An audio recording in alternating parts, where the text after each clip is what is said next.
I can imagine. You go on to say that you won't know much more until your MDT meeting, and I can understand that. It is horrible because you don't really know what's ahead of you. However, one thing I can reassure you, you'll feel better after you've got the results from the MDT meeting because you'll have a bit of a plan.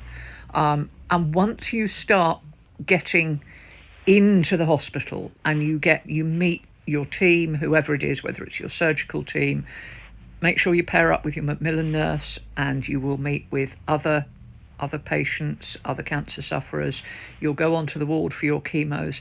Trust me, the minute you get involved in that, you feel so much less lonely. You really do. The staff are amazing. They're really, really supportive.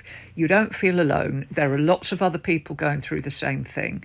And honestly, the fear is the worst thing.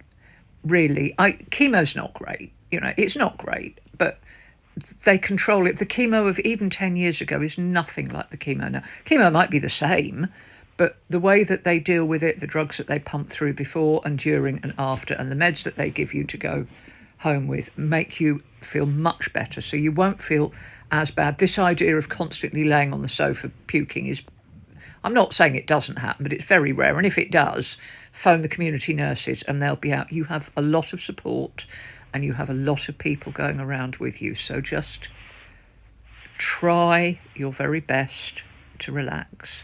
And as I said, as soon as they've had the multidisciplinary team meeting, you'll have a bit more of a plan. You'll know where you're going to, and you will feel much more supported and much more comfortable.